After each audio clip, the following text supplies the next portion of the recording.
Hello, everyone. Welcome, Hey. welcome to another the mainstream episode number 3.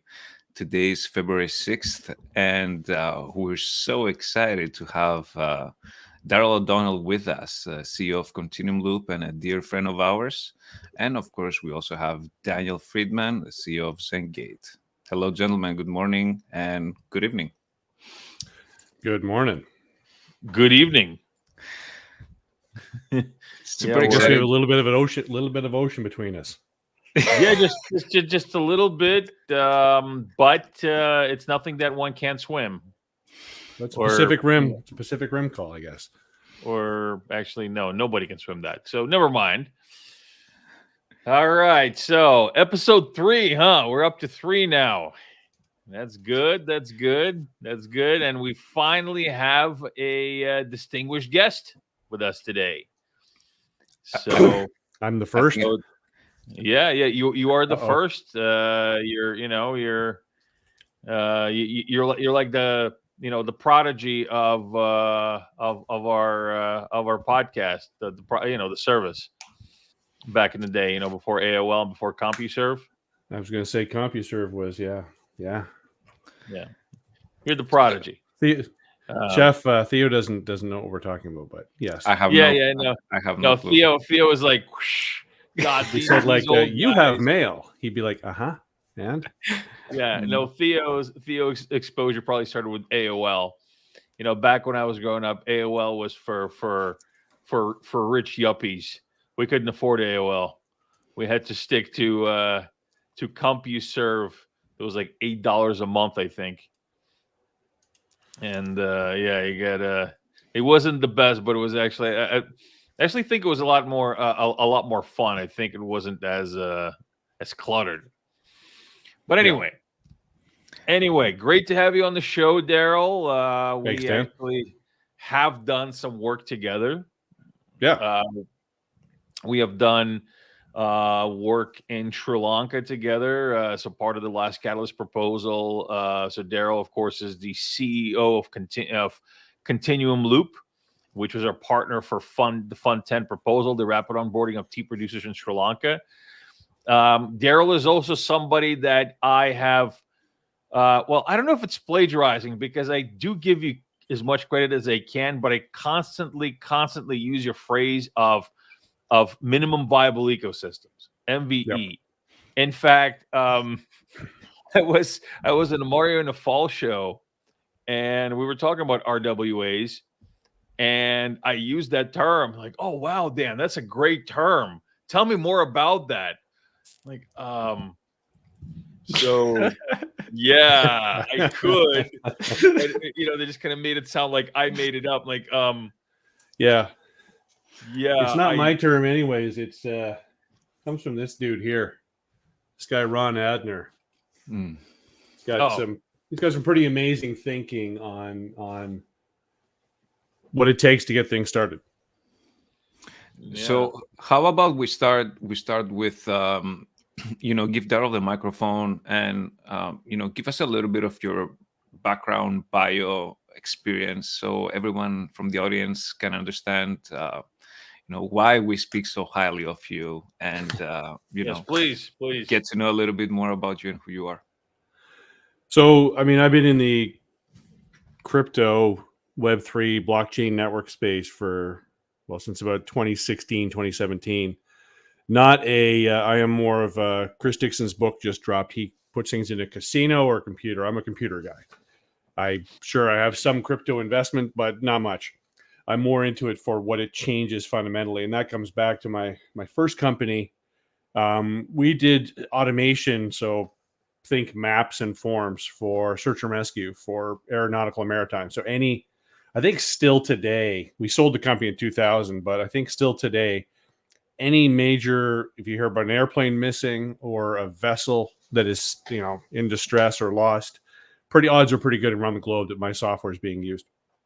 But we sold that in 2000, ran another company from about 2003. I tried to buy the company back, and then we said we gave up, started another company until about 2010, in which that company, and we didn't sell that one. It kind of just went down. So it was a startup that did not finish starting.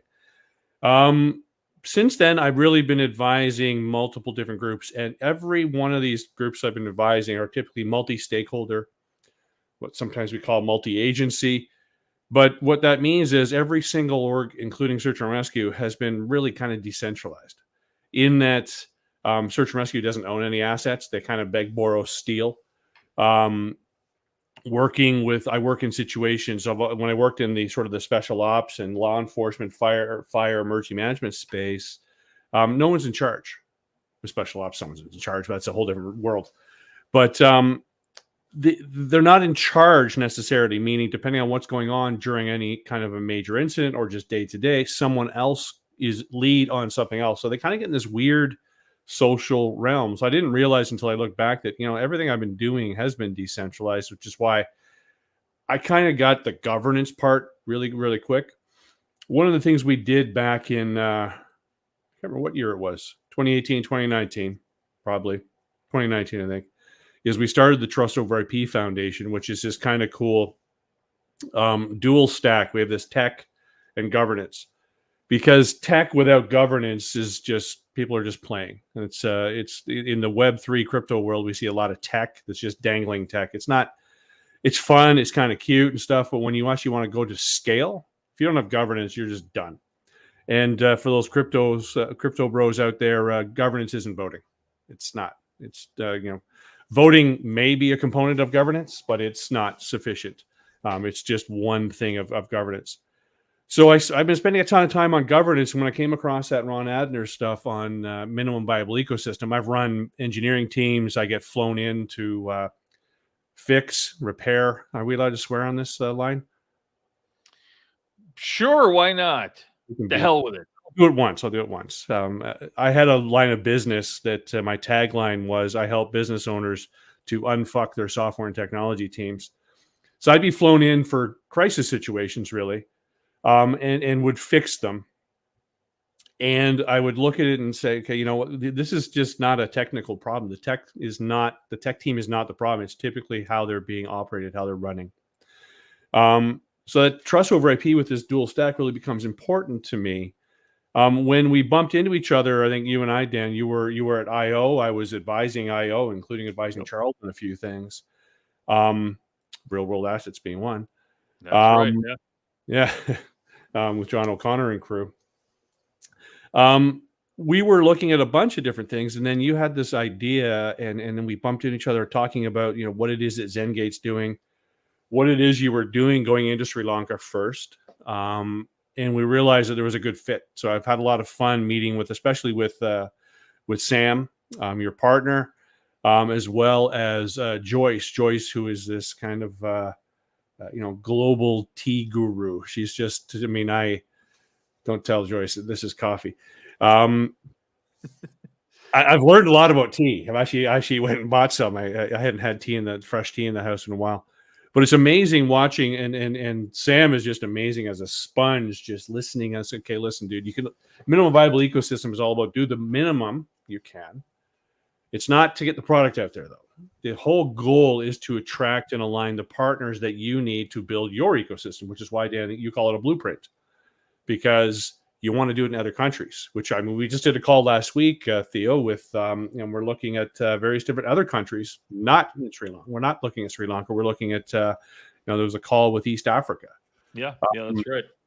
So you're already seeing what happens when you figure out, okay, it's not the, I don't have to ship everything. I don't have to go to the farmer, go to the processor, go to the broker, go to the shipper, and go to the store. No, you find partners who do most of those things. And you realize quickly that there are roles that are missing in the ecosystem, which is what Sam has been absolutely fantastic at learning about. So we're having a lot of fun doing that minimum viable ecosystem work, again, on that Fund 10 project. But I'm happy to see that it's already starting to grow into East Africa and even further. That's pretty cool.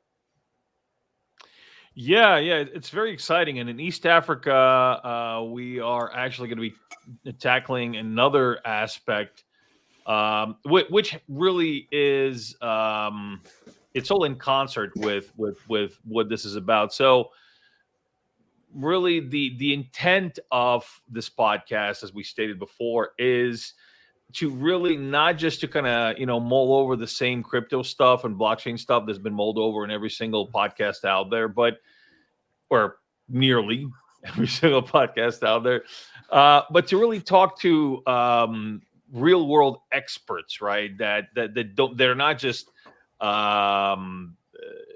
enclaved in the blockchain space, but really have our industry experts in other industries as well, and talk to them really about what it takes to have the mainstream adoption that we talk about, which is one of the reasons why this podcast is called The Mainstream. And so, it's very exciting to be working with somebody like you, Darrell, and to really talk to you, because as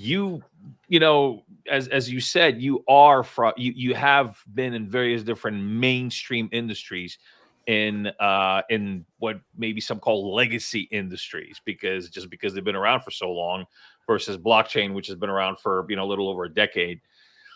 And so it's really interesting what we're going to be doing in Africa, because in Africa we're not just going to be talking about minimum viable ecosystem just in general of onboarding producers, but we're actually going to be touching on digital credentials and certifications. Yep. And so that is a very interesting angle, because this is actually something that is it's very true and very important for real world asset tokenization, is to be able to also add the certificate or the credential that will verify various parts of this particular RWA on chain.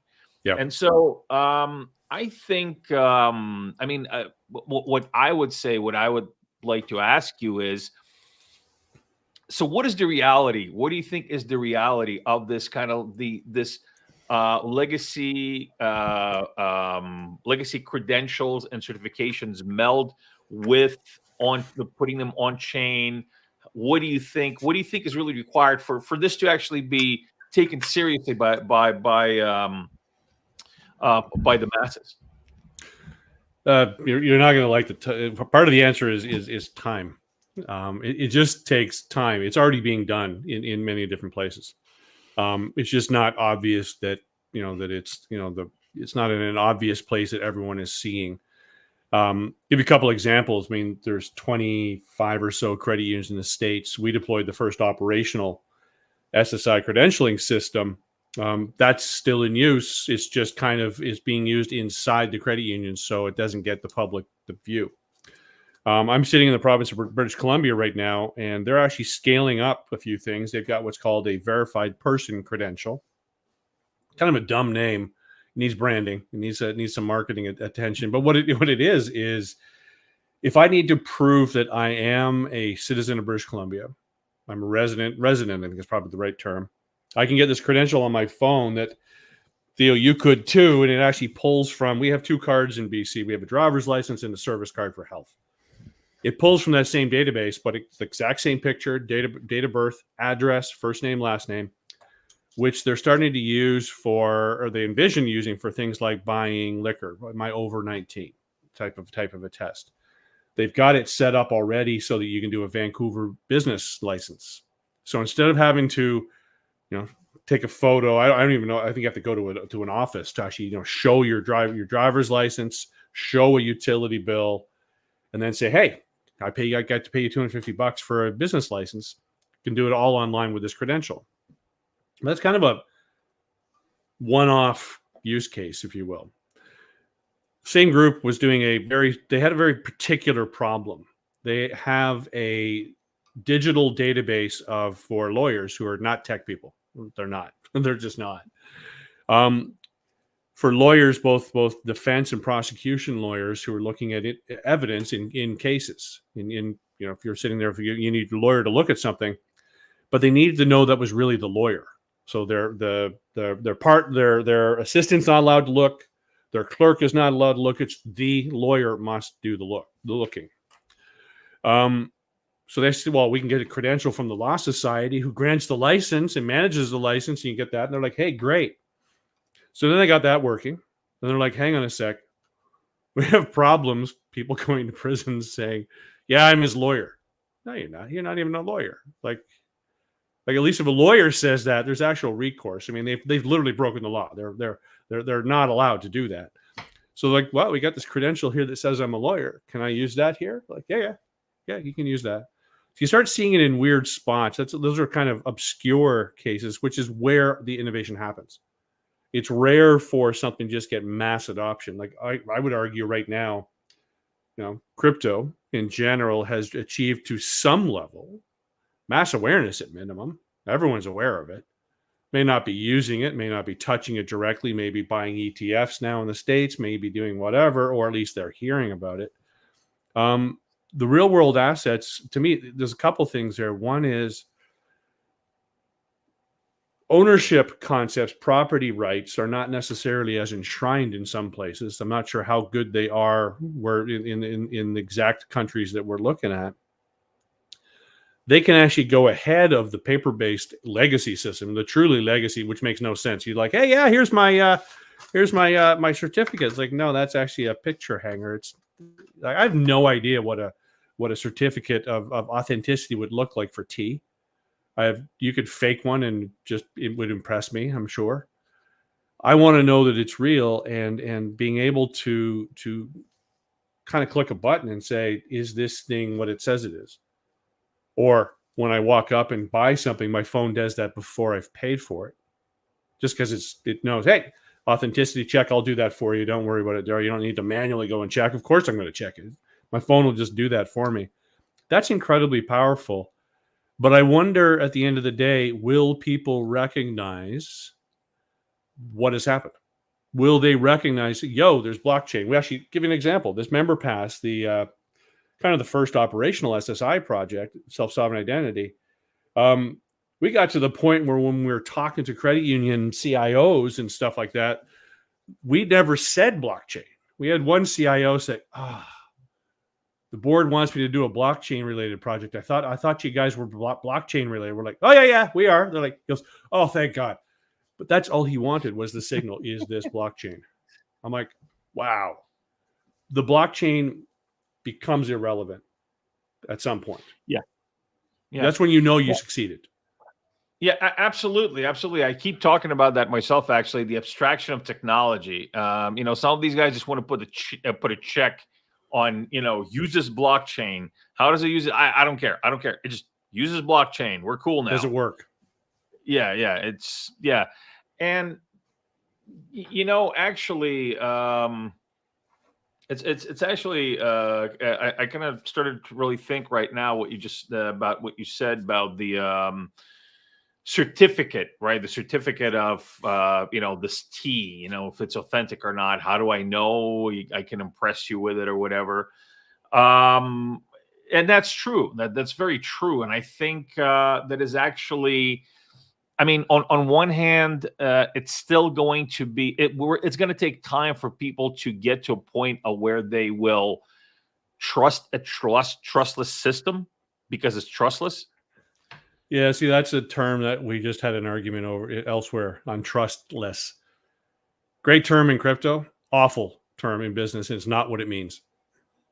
Yeah, and that's exactly it. Yeah. I mean, elaborate on that, because I think actually many people misunderstand the idea of a trustless system. The idea of a trustless system, if you go back in some of the literature, because I was kind of like, why do we keep saying that? Like, I guess governance ends up being about words and meanings. And I'm like, why do we keep saying this? So I looked into it, and it means we do not have to trust in a third party. Mm-hmm. That's what really it means. There's no trust required in a third party, which is true. But if you say to Walmart and Tesco, in the UK, it's a trustless system. That's nice. I'm not going to trust it. If they say no, because Walmart and Tesco want to kill each other. That's literally their job in life, is competition. They truly want to destroy each other's businesses. They can't trust each other. There's just simply no Walmart system that Tesco is going to trust and say, yeah, you'll play fair. Of course you will. No, they won't. But they can agree on something else. They can agree on something else, that none of their competitors have an unfair advantage, that none of their competitors are in control of, which means they're not in control either. They can tolerate that. I look at it as like this sort of an us versus them is not going to not fix itself, but I can trust that. And that's the trustless term. On a business level, when you say it in crypto, it has a very particular meaning. It's a trustless. Actually, I just realized who the debate was. It was with Sam last week. What I wanted to actually touch on, because you said something earlier that I was actually shocked. We both live in BC, right? And you brought up this app, and I know exactly what app you were talking about because I've used it and I've been using it every time I need to save myself some time. It's actually a slightly different app, but yes, the BC Service app. Yes. Yeah. Yes. Yep. But the thing is though that as soon as you brought it up, us being in this space talking about decentralized IDs, SSIs, this and that, but I've been using this. Yeah, exactly. And you didn't realize. And I didn't realize that that's what it is. Yep. So getting to the whole point of this podcast, of the conversation that we had, that you don't really need to know what's underneath of what you're using, as long as you know that it works. That's what it comes down to in the end of the day. So this is one of the important conversations that we've been talking about all the time. And in the end of the day, that's why we say there's no need for tribalism. There's no need for yellow versus green and this, like that. It doesn't matter as long as it will bring red a team, solution. blue team. Yeah. I try not to go with the red and blue. That's why I went with yellow and green. Okay, just so we won't make it political. But it doesn't have to be. I'm just saying, it's that's more of a Halo terminology. Yeah. Red team, blue team. But like it's if you really think about the applications that we're discussing, right? Web3 applications, yada yada yada. All the solutions are great. How can we now get it to the mainstream? And that's exactly how. Without people realizing that they're using this kind of technology, make sure that the UI UX is like flawless, super easy for everybody to understand. And that's all you need. And obviously, on top of that, you will need the minimum viable ecosystem that we've been discussing about. I wanted to touch on one more thing around the minimum viable ecosystem, just so we can make sure that we paint the picture. Well, my favorite example is around Visa that you've used. And as soon as I heard this, the very first time, I was like, I get it. So I would really love you to, tell us a little bit more about this so everybody can understand exactly what's a minimum viable ecosystem in something that we'll be using every day. Yeah. So there's actually another book. I'll throw that up to knock stuff over. Oh, I did it. This one's called One from Many by a guy named D. Hawk. I was fortunate enough. He was an advisor for MemberPass. I didn't get to meet the man. He passed away in his mid-90s just a couple of years ago. But he's the founder of Visa. Now, Visa today is not Visa when it started. Visa when it started was actually utterly decentralized. It was created because Bank of America couldn't trust Barclays, couldn't trust this, couldn't trust that. I was around then when it was Barclays card and all these things. And they just didn't work anywhere. There's a reason when you see the Visa logo that you like it. Your brain says it'll work. That's all it needs. It's going to work. Visa started off, though. If you go look at Visa right now, our mutual friend Tony Rose showed me a map of the ecosystem today. There's like 50 or 60 distinct roles, meaning I can sign up as a vendor for one or more of those roles very specifically. And some of it is like literally the plastic provider. I do the physical card provider. I do the chip provider. I do the sign up of the merchant in the store. But they started out really relatively simple. And this is how, this whole sort of trust thing works, is that the bank issues me a card. I take the card, put it in my wallet. Nowadays, I add it to my Apple Wallet. But I'm holding this card. I don't have my wallet on me. Otherwise, I would. Oh, wait. I have props. This is the wallet. Hey, I even have a Visa card. I put this in my wallet, and I go to a merchant to buy something. I pull it out of my wallet, and I pay them. What do they understand? One, because I'm carrying it, this is my card. It would have been reported stolen or lost. Otherwise, there's obviously a time window that's not true, but just go with it. So this is my card. They swipe it and they know that they're going to get paid by the issuing bank. That's not enough. That wasn't working. That was checks. Check will do that. It's literally from the bank to me, to the vendor, and they're like, well, how do I know Darrell has cash in the account? And it just doesn't work. Because you'll hear in the SSI world about a trust triangle, but the trust triangle is not enough, because you have the issuer, this issuer here, you have the holder, and you have the verifier, the merchant who wants to get paid. It's not enough. I need to trust someone else to run the network, and that's Visa. Visa makes it what we call a diamond, but they're the ones who set the rules that say, listen, you run this card through, and if it says Darrell's good for $1,500 for that purchase, he's good for it. Subject to the governance rules. If you sell Darrell a crappy product and he does a chargeback, we're taking the $1,500 back from you, type of thing. So it's all simple rules. I think they started out with 5 or 6 distinct roles in their minimum viable ecosystem, which again has evolved to at least 50. I was really impressed when Tony, I was like, wow. Like I had this little simplified diagram. He's like, no, it's nothing like that anymore, man. But they did that over time. And I think one of the things I've been saying is that if you take Visa, and Dan, this gets back to which blockchain do you use? You know, here the blockchains talk about transactions per second. Visa has a ton. It's always the reference point, because Visa has, like, I don't know what it is, 50,000 transactions per second, which they never quite hit around Christmas when they're busiest. You could take that technology that's running those TPS and you could destroy it and say, Visa, you're not allowed to do that. And they could rebuild quickly because there's technology. If I need fast, highly performant, global to scale, that is not a problem nowadays. That is normal. That is normal things to do. If you took their governance framework away, they're gone. They're literally dead. There is nothing there. Their number one IP is the governance that they operate under, which is, you know, their minimum viable ecosystem is no longer minimal. It is now enormous, but it's all based on governance. Those the intellectual property built into those governance frameworks and agreements, that's their asset. You take that, they're dead.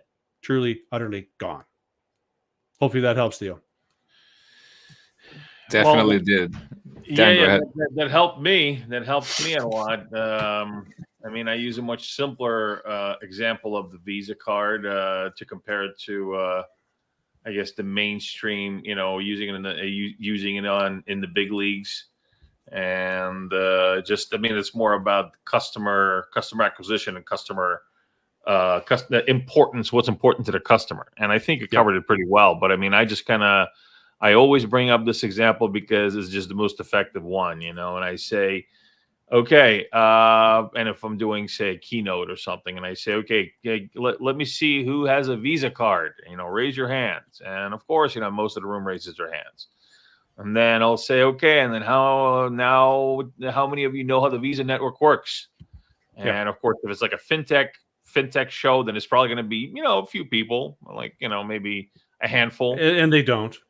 And they don't, but they think they do. And then the last question is, as a customer, let me see a show of hands of how many of you care how the Visa network works. Yep. And you usually don't get anybody who's like, oh, okay, because in the end, it just works. You know, it's Visa, right? Somebody steals the thing. You know, you say these transactions are not mine, and then they'll charge them back if it passes a certain governance test, like you said.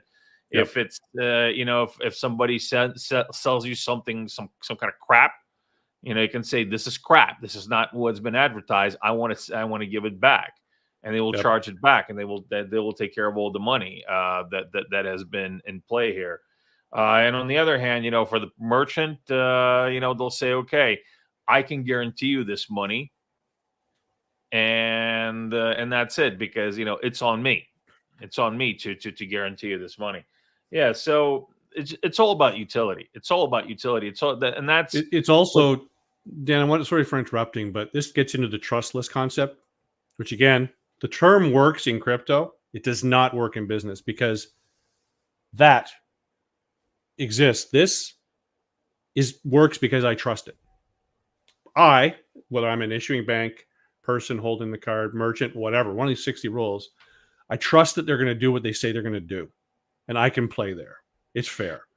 Yeah, but they're a third party.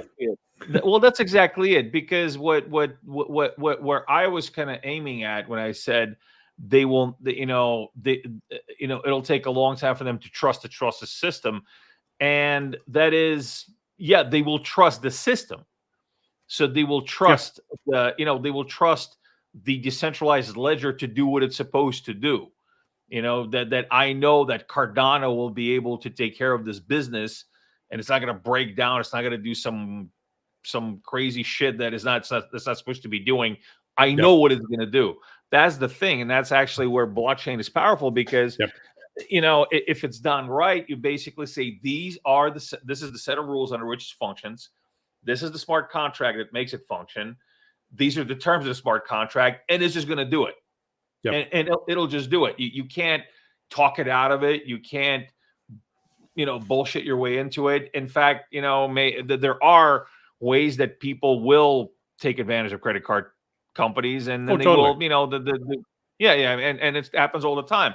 With the blockchain, if it's actually a system that has been properly designed on the social side as well as the technology side, you can't do that, because it's all going to be it's going to be transparent, right? It's trustless, means that it's transparent, means that it's going to show it's been meddled with, it's been forked, if the contract's been messed with, if it's been hacked, it'll show.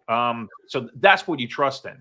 You trust in it just but it's also, and there needs to be a sufficient number of people who are doing that check, whether it's my app on my phone doing it all the time, or the people I trust did the homework that said, tell me why should I trust this? How do I know that they're not going to scam me? Well, because it's on the chain. They're just going to hear flapping lips. Over time, it's going to be, there's this logo on it that I trust, and they do the right thing. That's when things will just, by the time you hit that, you've already hit scale at that point.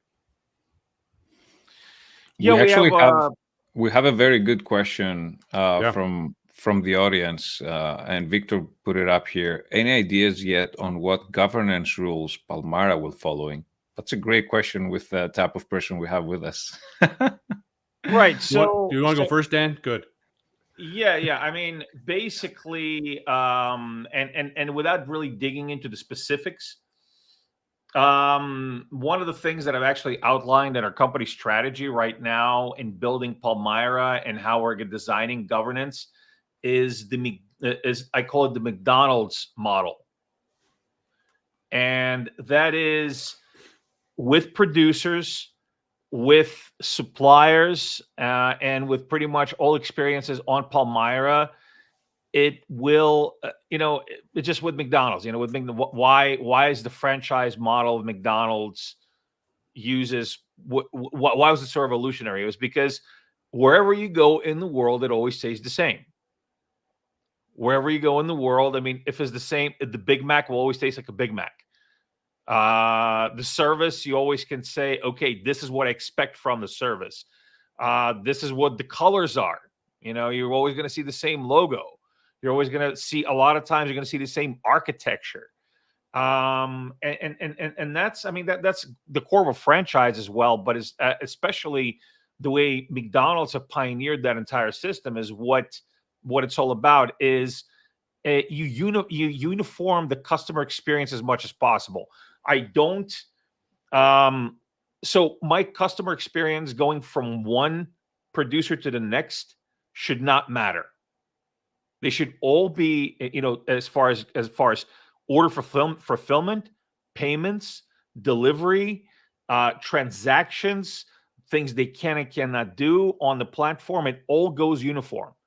It does not matter. It's like, well, this guy actually does it like this, and this guy does it like that. That's actually one of the reasons why I really can't stand the local Japanese Amazon called Rakuten, because Amazon also does this. Amazon does this with Amazon Prime, where they, even if the supplier of the product does something shady or tries to bullshit you, Amazon, if it's an Amazon Prime product, Amazon will fix it.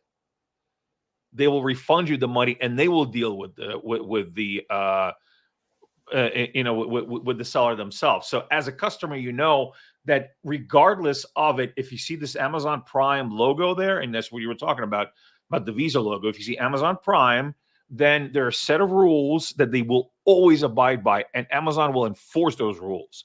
And so as a customer, I have a peace of mind. And so this is the same governance structure that I want to implement in Palmyra. As uniform as possible, you get the same interaction with producers. They get the same set of rules that they have to abide by, the same set of rules that the buyer has to abide by, which is basically it's important to the producer that I know I'm going to get paid. This is what I'm going to get paid. This is how I'm going to get paid, and this is what I have to do. And I know that, say, this guy is not going to say, oh, you know what, I'm not going to pay you unless you put it in golden boxes or something like that. Well, no, that's not in the governance structure. That's not how it works, and I don't have to do that. So yes, so I mean that's the core of what we're doing at Palmyra at Zengate with Palmyra governance. It's also one of the reasons, Dan, when we first started talking, I think certainly before the Fund 10 project was proposed, was the idea of every ecosystem is slightly different, but in order to reach scale, you need a blueprint. You need to have, hey, what is fundamentally the same? Well, one of the things that Palmyra was doing is looking specifically at high quality, low volume product. So you're not shipping iron ore through Palmyra, right? That's a different game than shipping tea. But if I'm doing tea, specialty tea in Sri Lanka, if I'm doing cinnamon in Sri Lanka, if I'm doing coffee in Costa Rica, there's a lot of similarities there, but there's still a world of the other businesses build inside the ecosystem. What they want from Palmyra is consistency. What does it mean when I'm ready to ship my product, but I need to have it packaged and shipped, and I don't have a relationship with packagers or shippers? What do I do? The system will take care of that. If I'm at the far end and I am a tea store and I've bought stuff, or I've bought it direct for myself and I have a problem, like you said, what does this system do, and what does it do consistently? Refunds my money, recourse. Okay, cool. I have to ship it back, or whatever the rules are. Those are consistent. That's where as you pointed out with Amazon Prime, that's where the business value is, and it's in that logo. Your brain has been indirectly trained to look for the Amazon Prime logo because it's easy. Now, if there's an interesting ecosystem play with Amazon Prime, which I didn't realize. Yes, you get the refund if it's a bad product. They'll refund you the money because that's their policy.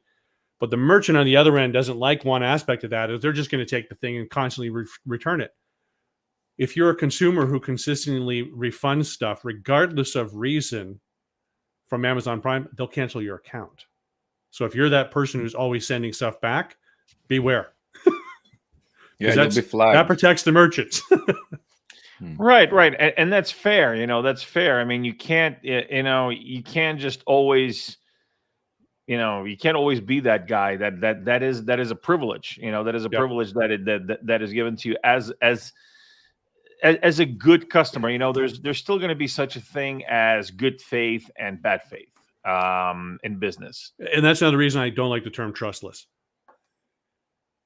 It implies that I cannot trust. No, actually, this actually makes it much easier to trust because the third parties who are in the space are there for a reason, not because they own the network. That's what drives me. It makes me angry is to see, all these things people just getting absolutely screwed because they control the shipping network. They control the buyer network, which I really like. What Palmyra is doing is breaking that pattern. Well, listen, Theo, I think maybe we're what? We got about 20 minutes left. Let's get into some articles maybe that we've checked, prepared, and get some get a little bit of feedback from Darrell. And it's like a game show. It is like a game show, and it's gonna get better and better on every episode that we do. And you win a yearly supply of I don't know what. I just wanted to say love the question from the audience and would love to see more. So keep them coming, guys. Yeah, definitely. We also have Absolutely. Benjamin. He's saying governance equals to reciprocity. That's Um, right. That is so I like exactly that. it. I like that. So what I would like to do is, Victor, do you want to get us on the first topic here, so we can discuss about it? I think it's quite interesting. Um, ah, yeah, I that's saw a this come by my phone last night. that's yes, that was a fresh out of the Please, box, I please. I guess. was going to say, well, now I can say it in public. Please tell Now me you we're will. not doing this. It doesn't say powered by Palmyra there, does it? Not yet. Not yet, but Yeah. actually, Mr. O'Donnell, he's is one of the he's one of the people that we've been working with in Palmyra, and Right. sorry, in Sri Lanka. So this is a familiar face. That So is it's funny. So there's this article that came out: Sri Lanka, Iran, tea for oil, barter agreement making strong progress. This is something that's really interesting, right? We used to see that 1,000 years ago. Yeah. But we're getting back to it. So there's been obviously a lot of, different issues, I would say, into the supply chain, and in general in the commodity space. I would really love to get your thoughts around this article. And we see that, yeah, this is going to be something really, really big if it goes through, because, well, not if it goes through, because I would assume it went through, but we still need to see it happening. So what's your thoughts, Darrell? Well, I mean, like you said, this is the way it used to work, right? This was the whole trade route. Was you had, which is funny because we're going full circle with this. Palmyra is aimed at providing the high quality, low volume producers the only products you would ship the distance from Sri Lanka all the way to Iran were lightweight and highly valued, expensive products. You would not ship iron ore, even 200 years ago. So that's interesting that that's coming back. Another thing, this is a consequence. The world used to look at the world as the U.S. and its allies versus the others, which was the Russian side.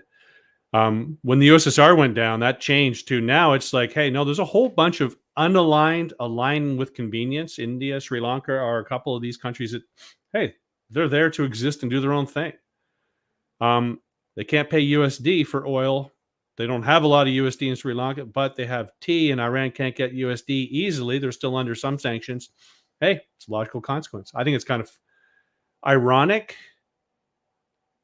It's very interesting that we're going right back, though, to barter. Well, it's also interesting that Iran is actually one of the biggest importers of Ceylon tea. Yep. They're literally one of the top three. I believe it's Turkey, Iran, Iraq, and Russia are the main importers of Ceylon tea. So essentially, it's very interesting. It's an agricultural a jurisdiction like Sri Lanka, which obviously doesn't have these reserves, right? And Yep. they do have tea, which in a way, for some is a convenience, but for others is a way of life. Yep. There's a lot of very kind of nuanced parts to this, right? Because Iran tea is huge. It's a huge cultural thing. Without tea, their culture would suffer because they're just so used to it. So to them, it is worth it. It is worth to get their hands on this high quality product for oil, because they got a lot of oil, but what they don't have a lot of is this quality tea. And so it just makes sense. And so it's also, this is and this is very important for any kind of real world asset tokenization, especially when you're dealing with commodities, tokenized commodities, and especially when you're dealing with in Palmyra, what we're doing is basically we're matching. Yeah. We're matching producers and buyers, and this is actually a perfect example of modern day matching, Totally. right? And this is something that Theo was saying backstage before we started filming or taping or whatever it's called in the 21st century, what we're doing right now. He said, this goes way back to thousands of years ago, before to BC. I give you a potato, you give me a tomato. Why? Because I don't have tomatoes and you don't have potatoes. So it's not that it's not that these opportunities don't exist or that they are difficult to do. It's all about the matching, right? It's all about Yep. creating a system that will say to them, this opportunity is available. But you can imagine the conversation, like to dumb it down is like, hey, I have oil. Do you want some? They're like, I don't have enough USD. They're like, hey, okay. I'm blocked on USD anyways. Do you have any high quality T tokens? Because I really want those. You can pay in those, and I'll take the shipment. Let's use different ships for the product, though. You can just imagine that trend, and that's like you said, it's how we do things. There was an interesting discussion. I don't know who it was, Balaji or Chamath, but they were talking to me. Down the road, our wallets are going to do the work for us. Our apps are going to do the work for us to say, "Hey, Dan, I want to pay you. I owe you some money. Hey, I was in Tokyo. I bought this pet store. I have these tokens, which I'll never see again. Do you use those?" Your wallet be like, "Oh yeah, Dan uses those all the time. That's equivalent to X, whatever." And suddenly we can start trading all these things. And he said, "Yeah, we're going to have millions and billions of rows of what tokens we care about and which ones we don't, but we don't need to know about it. I need to know when I walk away from a transaction, do I feel like I got what I should? Did I win? Did you win? Great. Perfect. Move on." And the thing is, you kind of have this quote unquote currency right now, which is called points. You get points from this. Do you know what the number from that? But you cannot trade them. You cannot exchange them. Second largest currency on the planet is reward points. There you go. Yeah, it's so it's not that people are not familiar with it. It's that people are familiar with I'd say not perfected system. I'm not going to call it broken, but I'll call it not their system, not there yet system. So I think there's this missing piece that's called tokenization, that you can take these points, and if you're not going back to US again because something happened, whatever, but you still have these points, well, you can sell them to Dan or me or Darrell, and he can give you points for gas, something that you will literally use at some point in any other. So this is something that right now in my pocket I have this card from from GameStop. I went and bought a game as a gift for somebody, but I'm not going to go back. But I have all these points now. I could sell them. Why not? Yeah. Right now you can't. And I'm just using this as an example because, again, these are things that we're kind of using, but we're not using them to their fullest, capacity, if you will, or with the best technology with them to pair. So I think that right now we're getting to this point. So this breakthrough, I think it's gonna be groundbreaking. Yeah, absolutely. So let's go to this next article because I think it actually also is very relevant to what we're discussing, and it's more along the lines of supply chains. So if you would, Victor, thank you. So Theo, why don't you take this one because your eyes are much better than mine. Yes, I think. This is a research that's been published at Taylor and Francis journal, concluded that the implications of the adoption of blockchain in the supply chain, they're both internal and external, right? So let's just talk about the internal factors super quick, and then we can touch on the external ones. But for internal factors, we have the lack of collaboration among stakeholders, for example, or that the required resources that are costly, such as software, hardware infrastructure development, and of course the information sharing. So you know let's just touch a little bit on this, because I think it's important to see that what are the implications on the adoption of blockchain in the supply chain. I think it's quite interesting conversation to have. Darrell, what's your thoughts? Yeah, this I really like, because if you think about someone like, Bubba's Tea Shop, um, Bubba's Tea Shop's one of their marketing things is, we're doing our best to be low carbon. The amount of homework that Bubba's Tea Shop has to do to find out, well, how was that shipped? Was it flown FedEx? Was it offset if it was flown FedEx? Was it shipped in bulk? It reduces the amount of time and effort that they can put on making their system awesome. They just want to signal to the system, Palmyra in this case. I want to have high quality tea. We're talking about the quality system. I want a score of at least 20 out of 25, and I use low carbon shipping. When I receive the product, they want to be able to prove to their customers and to themselves, got my product, got 5 different packages of tea here, check all the labels. Yep, it all used a low carbon pathway. Palmyra has certified that. That makes it really easy for us to, one, meet the consumer need. And again, Palmyra's got both the bulk buyers, like the stores, and the individuals.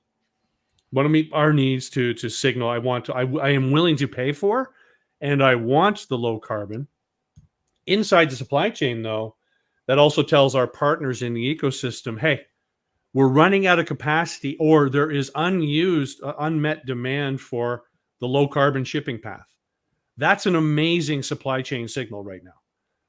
The problem, one of the major problems, if you look at the people who are trying to solve the carbon credit supply chain problem, have a problem with data behind everything. They just don't have the information. Supply chain is similar. We don't have the information to make real decisions. We can approximate. This would allow us, Palmyra's approach would allow us to meet exactly that need and signal to the market, you have unmet low carbon impact shipping here. And also further back in the supply chain. It's on the farm, it's on the processors in our case. I think it's a really amazing. And this is one you cannot do without blockchain. It cannot be done. People have tried. There's always an us versus them problem. And I think you kind of touched on the external factors as well, which is, insufficient support from the government or data related factors, such as data input and data security. They're If you show the government, here's what's wrong. That's actually where government actually could do a real better job than a bunch of companies. It's like, no, we will throw a chunk of cash at this problem and make it more available, make everyone aware, and then we'll hopefully step back as opposed to trying to take control.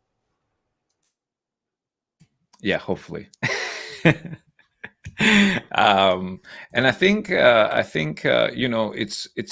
it's quite important to understand all those things. And every time that we talk about these solutions, every time that we talk about real world asset tokenization, there's a lot of people that are thinking on the surface level, that most of the times, because of the space that we're in, right, they will think about the tech and, oh, what this will do, and is it gonna be scalable, and like you're going over to these kind of questions in your head, but then at the same time you haven't really searched what's underneath, and who's going to be using this technology, who's going to be able to make sure be on these checkpoints and make sure that this technology is being used the right way and whatnot. So this is so important for everyone to understand, and I think that all the information that you gave us and you shared with us today, Darrell, they were very, very insightful. I just want to ask you one last question as we close this. My question is, you have this experience, you've been in this space for a while. Let's talk about the future. How do you see the future now? You see not just what we do, but in general, you've seen a lot of things, right? So how would you see this adoption with the mainstream coming in the next 5 years? How do you see this rolling out? Again, based on your experience, things that you've seen, and whatnot.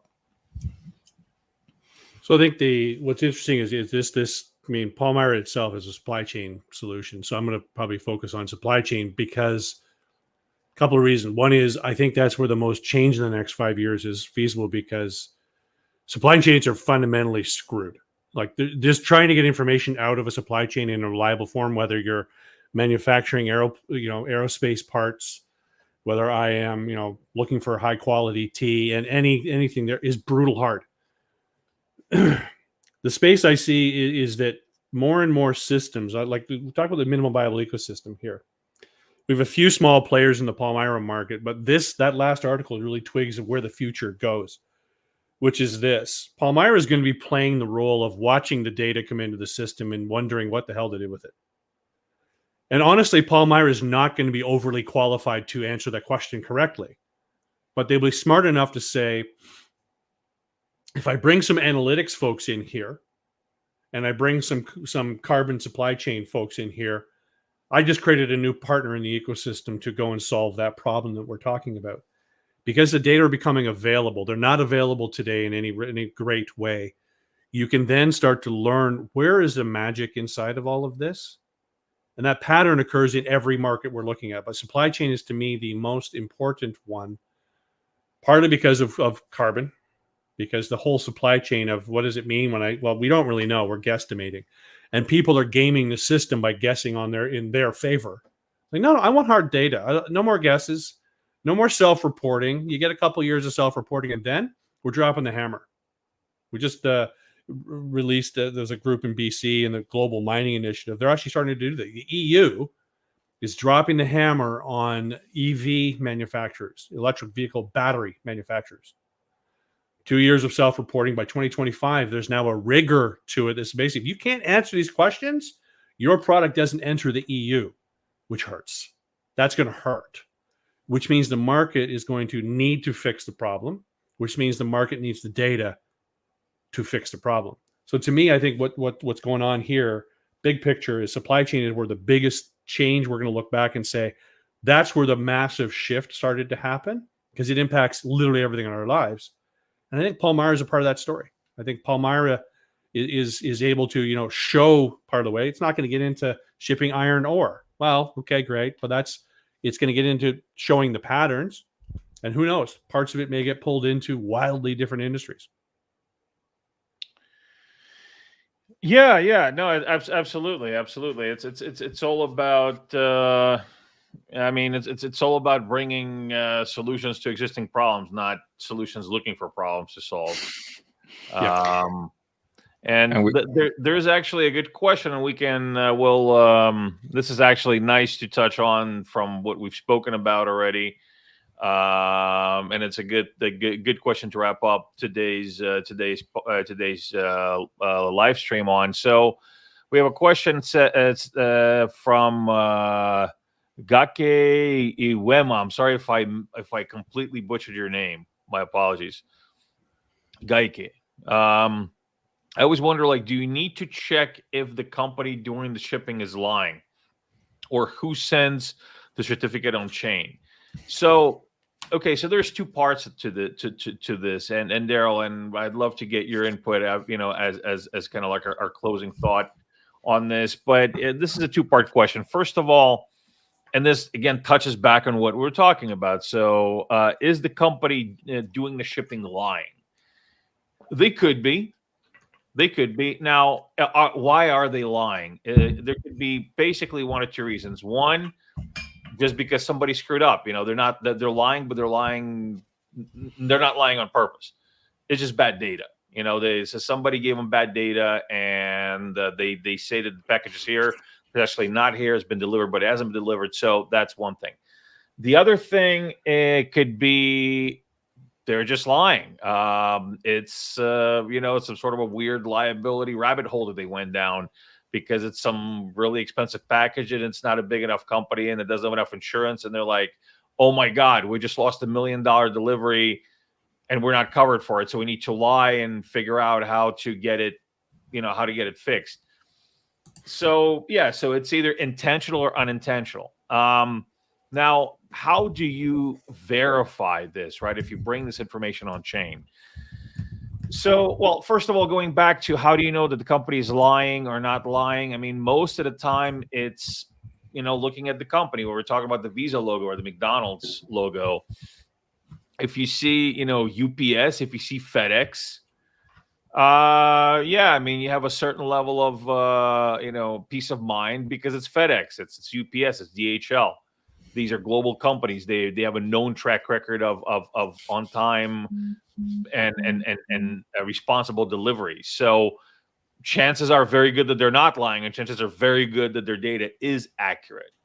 Now, if you want to go a step beyond that, so if you want to bring this data on chain, it's all about it's basically it's kind of I know we probably, in being a blockchain space, we do have, some conspiracy theorists, and some of those conspiracy theorists think the moon landing was fake.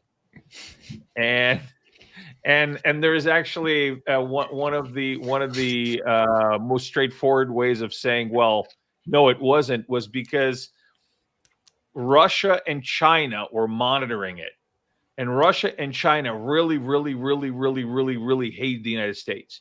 They really hated communists, really hated capitalists. They still do.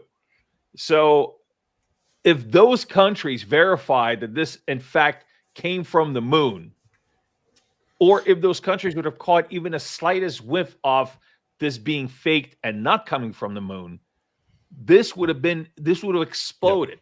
So unless there's some kind of a humongous X-Files level world conspiracy, chances are pretty damn good that the moon landing actually happened and they really were on the moon. And so this takes me to oracles. How do you verify it? Well, you verify it with third parties, verified with oracles, you verified with parties that don't have skin in the game, or who have skin in the game to prove you lied. Or exactly, because there's consequences. Or you put the Soviet Unions into the picture, and you say these guys really want us to fail, and if they're saying that this is correct, or they can't. This is a tech and governance thing, right? The tech has to enable the governance to happen. The governance being, and by the way, the first part of this I would answer. I can't remember if it was a quote or a book title, but it was like there's only 3 types of lies: damn lies, and statistics. Because you can lie through statistics, it's just unbelievable.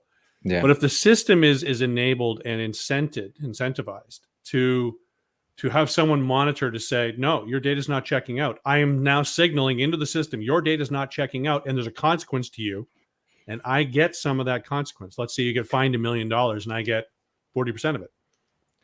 That's a hell of a business. It's ugly in some ways, but it'll keep you honest. And it's in that to your answer to the question. Person asked the question. You want the certificate on chain or the I don't like to use on chain for certificate, but for credentials because they don't go on chain. But you want to be able to look at the chain and say it's backed by really good governance, and I know what happens when they do lie. I've seen it. I've seen someone be taken down and taken, appropriately down because they screwed with the system. And that's why reputational risk, the brands you mentioned, I won't say which one of them, one of them in my area, oh dear God, it's never going to arrive. But generally speaking, those companies have a reputation and they have reputational risk, and they consider that to be very important, right? Yeah, but at least with some of them, you know what to expect. Yeah, like with Hawaiian Airlines, you would expect it's going to be pretty shitty. It just is. I get Hawaiian Airlines was the only time I ever got kicked off a plane ever in my life because I was too tall. And because I was too tall, because I complained about the seat being too small, and them not following through and upgrading me to extended legroom, which I requested. They kicked me off the plane for that because the captain thought it was going to be a nuisance. Yeah. So I have to talk to the FAA about that because I don't know how legal that is. But anyway, we're not going to get into that. It's just between me, Hawaiian Airlines, and the internet, and the general public. yeah, and Twitter, yeah. Listen, Darrell. I mean, look, it's always a pleasure to talk to you. It was a pleasure to have you as a first guest, or as a guest in general in the mainstream. I really hope that we can have you back again to kind of, just go over some of these things and to dig into these real world asset tokenization questions and everything that revolves around that, which is you're I think you're one of the smartest guys in the space, one of the most like not head in the clouds but grounded in reality guys that are actually making it happen. So thank you very much for coming on the show. Really appreciate it. Really appreciate what you do. Well, thank you very much for having me. It's been a lot of fun. I actually really that this article at the end thing is, I've never seen that before. It's pretty cool. Yeah, really enjoyed that. One of the things that I wanted to say from my end is that I would really love to see Darrell being on the show with the next guest that's coming next week. So we had Darrell on this show. We have Lemon Rutten coming on next show on Tuesday. We're very, very excited about that, and we're going to have a really, really good conversation around commodities, and how can we bring the mainstream into the Web3 space as well. So really looking forward for that. But I would love to get you back at some point with Lemon and have, like a class of big brains coming on the show. Maybe we'll have like an all-stars All-Stars roundtable type of show at one point. That would be really cool, I think. Perfect. Yes, and it should definitely be way longer than 1 hour. But we're definitely going to make that happen. And I just wanted to thank you so much, Darrell, for joining us. Every conversation with you is always a blast, and we always learn so much. So I just wanted to thank you for joining us and being a part of this journey with us. Awesome. Had fun. Thank you, everyone, for joining us. And we're going to be coming live again next Tuesday. And we're going to have Lemon Rutten with us. We're very, very excited about this. And we can't wait to see you again next week. Take care.